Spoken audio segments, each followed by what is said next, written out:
Hi hello ನಮಸ್ಕಾರ. ನಾನು ನಿಮ್ಮೆಲ್ಲರ ಪ್ರೀತಿಯ ಸಿರಿ ಬ್ಲಾಗರ್. ನಾವಿವತ್ತು ಮಾಡ್ತಿದ್ದೀವಿ ಹಳ್ಳಿ ಸ್ಟೈಲಲ್ಲಿ ಬಸ್ಸಾರು. ಹೇಗೆ ಮಾಡೋದು ಅಂತ ನಾನು ಹೇಳ್ಕೊಡ್ತೀನಿ ಬನ್ನಿ. ಒಂದು ಕುಕ್ಕರ್ಗೆ ತೊಳೆದಿರೋ ಸೊಪ್ಪು ಹಾಕ್ಬಿಟ್ಟು ಅದಕ್ಕೆ ಖಾರಕ್ಕೆ ಬೇಕಾಗುವಷ್ಟು ಮೆಣಸಿನಕಾಯಿ, ಒಂದು ಈರುಳ್ಳಿ, ಒಂದು ಬೆಳ್ಳುಳ್ಳಿ, ಅದಕ್ಕೆ ಸ್ವಲ್ಪ ಬೇಳೆ ಎಲ್ಲ ಹಾಕ್ಬಿಟ್ಟು ಸ್ವಲ್ಪ ನೀರು ಹಾಕಿ ಸ್ವಲ್ಪ ಉಪ್ಪು ಹಾಕ್ಬಿಟ್ಟು ಕುಕ್ಕರ್ನ ವಿಸಲ್ ಬ್ಲಾಕ್ ಮಾಡೋಣ. ಮಾಡಿ ಈಗ ಅದಕ್ಕೆ ಸ್ವಲ್ಪ ಬೇಕಾಗುವಂತಹ ಖಾರ ರುಬ್ಕೊಳ್ಳೋಣ ಬನ್ನಿ. ಅದಕ್ಕೊಂದು 2-3 ಬೆಳ್ಳುಳ್ಳಿ, ಒಂದು 2-3-4 ಪೀಸ್ ಈರುಳ್ಳಿ, ಒಂದು ಇಡೀ ಕಾಯಿ, ಒಂದು ಸ್ವಲ್ಪ ಕೊತ್ತಂಬರಿ ಸೊಪ್ಪೆಲ್ಲ ಹಾಕಿ ಕಾಳು ಬೇಯಿಸಿರೋದು ಕಾಳು, ಆಮೇಲೆ ಬೇಯಿಸ್ಕೊಂಡಿರೋಂತಹ ಈರುಳ್ಳಿ ಬೆಳ್ಳುಳ್ಳಿ ಎಲ್ಲ ಹಾಕ್ಕೊಂಡು ರುಬ್ಕೊಳ್ಳೋಣ. ಸ್ವಲ್ಪ ಜೀರಿಗೆನೂ ಹಾಕ್ಕೊಂಡು ರುಬ್ಕೊಳ್ಳೋಣ ನುಣ್ಣಗೆ.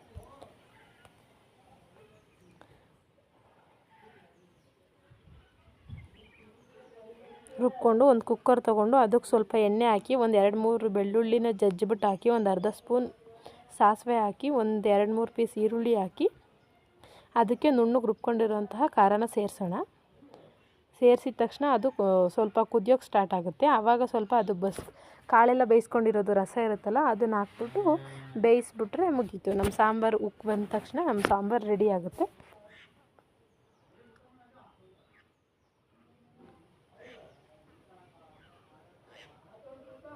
ನಮಗಂತೂ ಟೇಸ್ಟು ತುಂಬ ಸಖತ್ತಾಗಿ ಅನಿಸಿದೆ. ನಿಮ್ಗೆ ಹೇಗೆ ಅನಿಸುತ್ತೆ ಅಂತ ಕಾಮೆಂಟ್ ಮಾಡಿ. ಅಂತಹ ಸಾಂಬಾರು ರೆಸಿಪಿ ನಿಮಗೆ ಇಷ್ಟವಾದರೆ ಸಬ್ಸ್ಕ್ರೈಬ್ ಆಗೋದನ್ನು ಮರಿಬೇಡಿ. Thank you.